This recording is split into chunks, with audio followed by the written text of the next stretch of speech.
Nice work there. Okay, so are we good with these expressions? Yeah? It just makes you sound more natural, right? Okay, good. Now let's talk about work, university, and church. Okay? Okay? So with these words, these are special places, so we're not going to use any type of preposition in between or any type of article. So it is incorrect to say at the church, at the university, because in Spanish we have to use the article, right, all the time. We have to say la universidad, la iglesia, but with these places in English, we're not going to do that. We're just going to say at university, at college, at church, and never say at my home.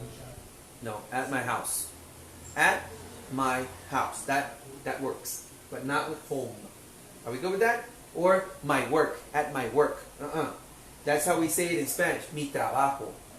Llego a mi trabajo. No, it's just at work, no possessive adjective. No, my work.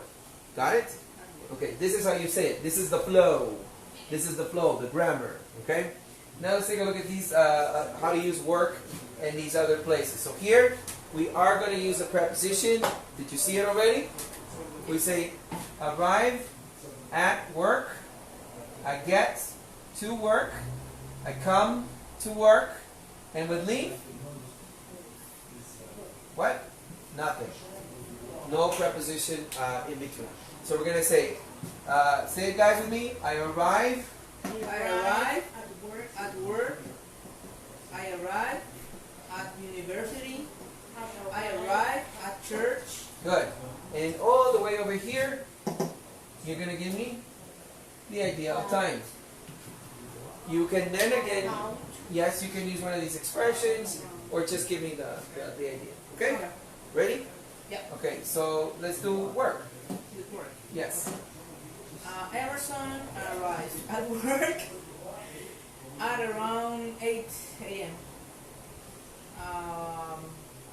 Christoph gets to work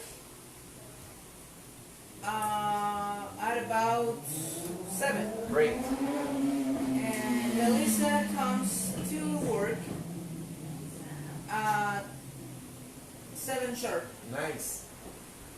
And Peter leaves work at 6 p.m. on the dot. Nice work, bro. Nice work. Okay. Madam, lady. You arrive at work at 12 sharp. Good. I get to university at about 12. Good. And George comes to work at 3 on the dot. Good. And I leave work at 3, around 3. Awesome. Good work, guys. Nice work. Great. Good work. Wow. Wow, you guys sound so much better. And you too, Facebook, you can go ahead and practice and improve your grammar. And